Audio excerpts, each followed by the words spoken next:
നമസ്കാരം ഗൈസ്, എല്ലാവർക്കും തരംഗത്തിന്റെ പുതിയൊരു വീഡിയോയിലേക്ക് സ്വാഗതം. ഞാനിന്ന് റിവ്യൂ ചെയ്യാൻ പോകുന്നത് ജുവൽ തീഫ് എന്ന് പറയും സെയ്ഫ് അലി ഖാന്റെ പുതിയൊരു ചിത്രം. അത് ഇപ്പം നെറ്റ്ഫ്ലിക്സ് റിലീസ് ആയിട്ടുണ്ട്.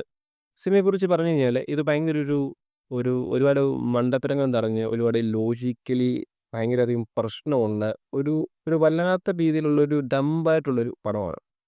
ഇപ്പം പടത്തിനൊരു ഇതിവൃത്തം പറഞ്ഞു കഴിഞ്ഞാൽ ഡയമണ്ട് അത് ഇന്ത്യയിൽ എക്സിബിഷന് വേണ്ടി വെക്കുന്നു.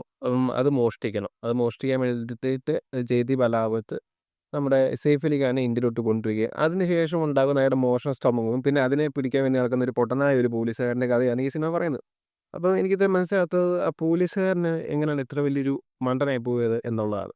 കാര്യം ഇയാൾക്ക് എല്ലാ കാര്യങ്ങളും അറിയാം. പക്ഷേ ഇയാൾ ഒരിക്കലും പിടിക്കാൻ പറ്റുന്നില്ല. അതുപോലെ തന്നെ ഇയാളെ പിടിക്കാൻ വേണ്ടിയിട്ട് ഏർപ്പാടാക്കിയ കുറച്ച് പോലീസുകാരെ കാണണം. അതൊക്കെ വൻ കോമഡിയാണ്. ആ പോലീസുകാരെന്ന് പറഞ്ഞു കഴിഞ്ഞാൽ ഇത്രയും ഡമ്പായിട്ടുള്ള ആൾക്കാരാണോ ഇത്രയും വലിയ പ്രമുഖനായിട്ടുള്ളൊരു ഒരു ക്രിമിനലിനെ പിടിക്കാൻ വേണ്ടി വിടുന്നത് എന്ന് ഒരു മോഷ്ടാവിനെ പിടിക്കാൻ വേണ്ടി വിടുന്നത് എന്ന് കണ്ടു കഴിഞ്ഞപ്പോൾ തന്നെ നമുക്ക് ചിരി വരും. പിന്നെ വേറെ കാര്യം ഈ സിനിമയിൽ പല സീനുകളും നമ്മൾ ഒരുപാട് സിനിമകൾ കണ്ടിട്ടുണ്ട്.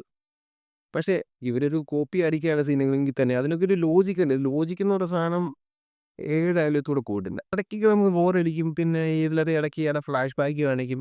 അങ്ങനെ കുറച്ച് സംഭവങ്ങളൊക്കെ കാണിക്കും. മൊത്തത്തിലൊരു ഒരു ഗുണവും മണവും ഇല്ലാത്തൊരു ഒരു നിങ്ങൾക്ക് ഒരു ഞായറാഴ്ച കിട്ടുകയാണ് ചുമ്മാ ഇങ്ങോട്ട് ടൈം വേസ്റ്റ് ആക്കണം എന്നുണ്ടെങ്കിൽ ചുമ്മാ കണ്ടു നോക്കാം. പിന്നെ ഇതിൻ്റെ അകത്ത് എനിക്ക് പോസിറ്റീവായിട്ട് തോന്നിയെന്ന് പറഞ്ഞാൽ ജയദീപ് അലാവത്തിൻ്റെ ആക്ടിങ്ങും കാര്യങ്ങളൊക്കെ രസമുണ്ടായിരുന്നു.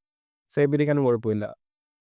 പിന്നെ വിഷ്വലി അത്യാവശ്യം കാണാൻ ഒരു കണ്ടു കഴിഞ്ഞാൽ ഒരു അത്യാവശ്യം ഗ്ലോസിയാണ് സിനിമ. അതായത് നല്ലൊരു ബഡ്ജറ്റ് എടുത്തൊരു സിനിമയാണെന്ന് കാണുമ്പം പറയും. പ്രൊഡക്ഷൻ വാല്യൂ എന്നുണ്ട്.